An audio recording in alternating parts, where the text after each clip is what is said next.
Hi, this is Dr. Gregory Sadler.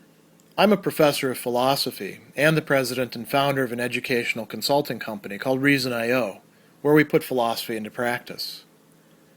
I've studied and taught philosophy for over 20 years, and I find that many people run into difficulties reading classic philosophical texts. Sometimes it's the way things are said or how the text is structured. But the concepts themselves are not always that complicated, and that's where I come in. To help students and lifelong learners, I've been producing longer lecture videos and posting them to YouTube. Many viewers say they find them useful. What you're currently watching is part of a new series of shorter videos, each of them focused on one core concept from an important philosophical text.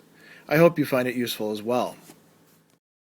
One of the important contributions to what has come to be called the university discussion, a symposium about theology and falsification that took place in the mid-20th century, was made by the analytic philosopher Hare, and it is responding to Anthony Flou's initial proposal, which invoked the parable of the invisible gardener coming from John Wisdom's Gods with a little bit of transformation, and saying that the problem with a lot of religious assertions is that they cease to be assertions or real statements because those who make them won't allow anything to falsify them. They engage in all sorts of qualifications. And so there's this problem of the death by 1,000 qualifications. And Hare is going to say, well, Flou on his own ground is, completely victorious. So I'm going to shift the ground. I'm going to introduce a different alternative parable. Now, think about why all of these people are using parables, which are sort of analogies in cool little stories. They allow us to say there's certain features that are relevant in this case, and they can be expanded to talk about many other cases. So what is the new parable that Hare is going to bring forward? He says, a certain lunatic is convinced that all dons want to murder him. His friends introduce him to all the mildest and most respectable dons that they can find. And after each of them is retired, they say, you see, he doesn't really want to murder you. He spoke to you in a most cordial manner. Surely you are convinced now. But the lunatic replies, yes, but that was only his diabolical cunning. He's really plotting against me the whole time, like the rest of them. I know it, I tell you. However many kindly dons are produced, the reaction is the same. Now, dons are a certain status at places like Oxford. That's what he's referring to, just in case you're wondering whether he means all people named Don or Donald or not. And what do we have going on here? So we've got a lunatic who is paranoid about Oxford dons or other dons who are going to try to kill him.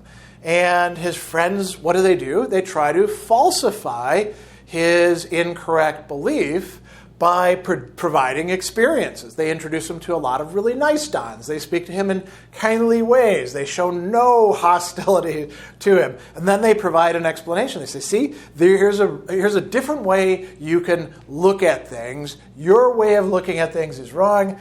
But he remains convinced, and he refers to their diabolical cunning. That's exactly what they want you to believe. They're just waiting until the right moment before they strike. Now, here's where Hare says, all right, this guy is deluded. We say that. But what is he deluded about? Is it about the truth or falsity of an assertion? The assertion being, dons are hostile to me and want to kill me, or dons are not hostile to me and don't want to kill me? So he says, let's apply Flou's test. There is no behavior of dons that can be enacted which he will accept as counting against his theory, and therefore his theory on this test is kind of vacuous. It asserts nothing. But that doesn't mean that there's no difference between what he thinks about Dons and what most of us think about them. Otherwise, we wouldn't call him a lunatic and ourselves sane. And there's practical implications. Dons would have no reason to feel uneasy about his presence in Oxford. So on the one hand, it seems like there are, factual conditions, statements that can be brought forward. On the other hand, nothing can change this person's mind. There's nothing that you can use to falsify, at least for him, his theory about things.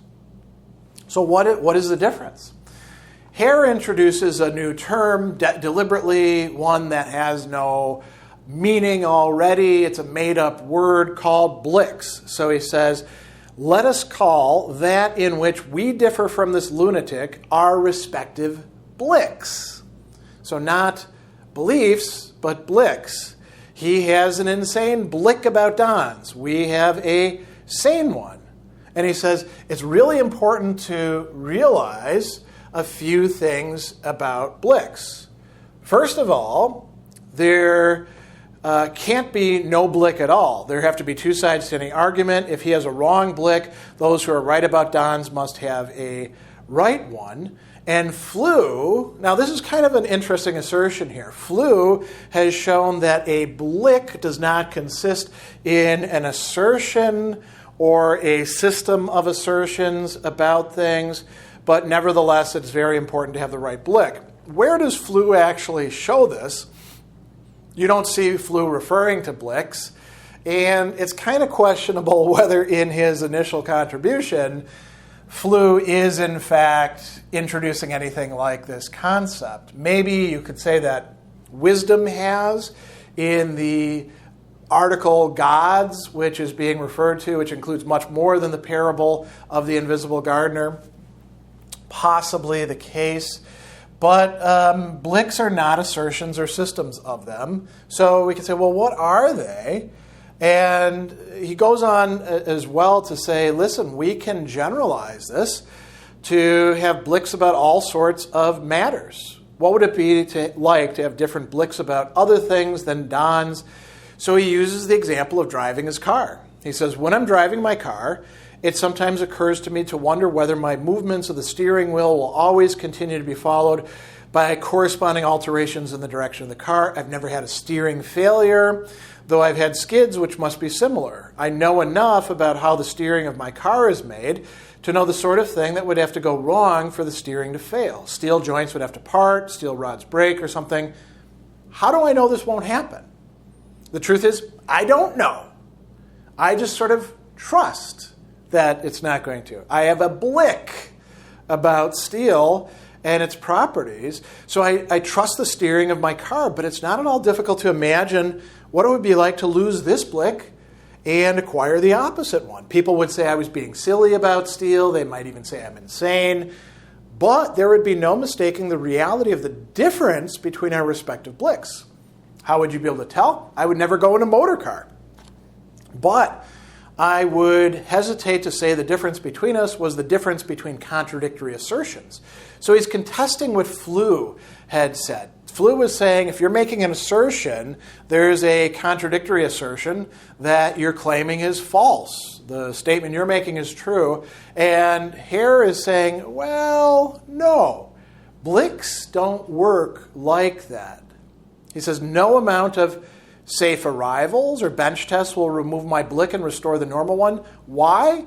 My blik is compatible with any finite number of such tests. You can do whatever sort of verification, falsification, putting things to the test, experiments you like. You're not going to change people's fundamental bliks that they have about matters, which include matters of religion. So going on from this, Hare is going to invoke David Hume.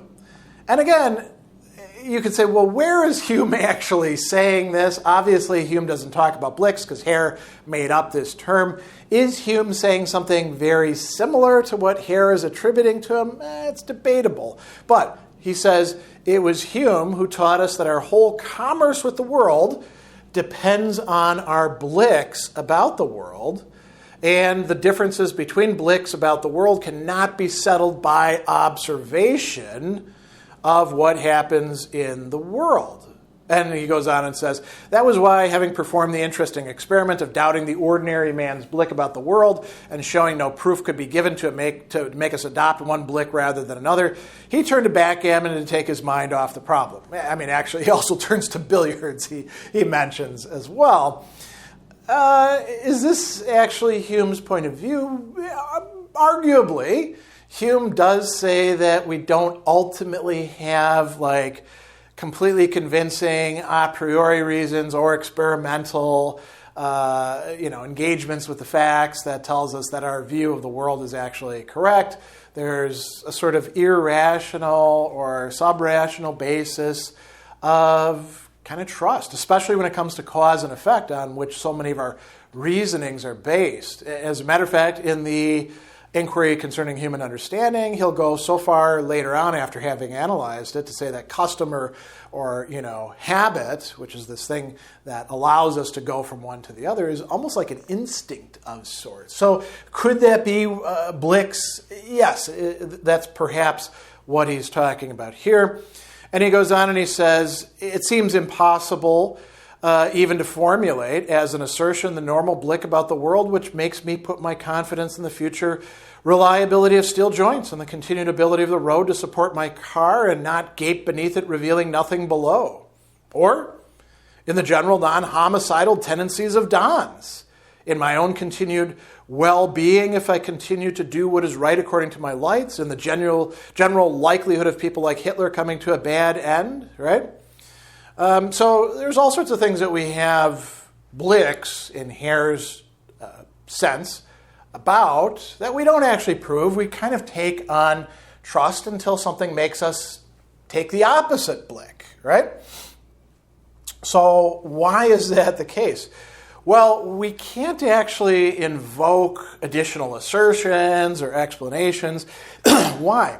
He says, the mistake of the position which Flew selects for attack is to regard the kind of talk that we see in all these examples as some sort of explanation, as scientists are accustomed to use the word. As such, it would be ludicrous. We no longer believe in God as an atlas. We no longer need that hypothesis. But it is nevertheless true to say, as Hume saw, without a blik there can be no explanation. So in a certain sense, bliks are, you could say, more foundational than explanation. And he tells us why that is the case. Because by our bliks, we decide what is and what is not an explanation. It's not the case that you just have explanations and everybody, can grasp them in the same way. They're all equally amenable to understanding and accepting or denying, arguing for, refuting explanations. No. Bliks are, you could say, determining what even counts as an explanation for any of us about things that we might want to contest or argue about or make part of our worldview. So he says, suppose we believed everything that happened by pure chance. This would not, of course, be an assertion. Why? It is compatible with anything happening or not happening, and so incidentally is it's contradictory. But if we had this belief, we should not be able to explain or predict or plan anything. So our lives would be different if we accepted that belief, even though it's compatible with any sort of observable circumstances, and its opposite is equally compatible. And he says there would be a great difference between us. And if this is the sort of difference there is between those who really believe in God and those who really disbelieve in him, then we've got some interesting implications. And he says, I actually am choosing this word really quite deliberately. We can ask, well, what do people really believe about God? He says that, when people have had a good Christian upbringing, as have most of those who now profess not to believe in any sort of religion, it's hard to discover what they really believe. Why? The reason why they find it so easy to think they're not religious is they've never got into the frame of mind who suffers of a person who suffers from the doubts to which religion is the answer. They've never, to use a different framework, they've never made that question existential for them, mattering to their very being or the meaning of existence. And he says, having abandoned some of the more picturesque fringes of religion, they think they've abandoned the whole thing, whereas in fact they still have got and could not live without a religion of a comfortably substantial, albeit highly sophisticated kind, which differs from that of many religious people in little more than this. Religious people like to sing psalms about theirs, a very natural and proper thing to do. But there could be a big difference, depending on what somebody's bliks are. And he says, you're going to find important distinctions between the ways people understand things. And then he says something else very interesting to close this off. He says, not only do we have an alternative parable, the parables are different in a very important respect. In the case of the invisible gardener, they're kind of detached. The explorers come across it and they're like, there's a gardener, there's not a gardener. They're not, you could say, committed in a way that affects their very life. As he says, the explorers don't mind about their garden. They discuss it with interest, but not with concern. My lunatic minds about Don's, and I mind about the steering of my car. It often has people in it I care for. It's because I mind very much about what goes on in the garden in which I find myself. I'm unable to share the explorer's detachment. If the question about whether God exists or not, or whether God is a benevolent father, or whether God created the universe, if that actually matters to you, that's a very different state of affairs than having sort of, abstract conversations about can we provide good evidence one way or the other, or perhaps some a priori argumentation. Those are very different from each other. And so we see Hare making a point that we see other people making, particularly in a kind of philosophy that's not mentioned here, existential philosophy, don't we?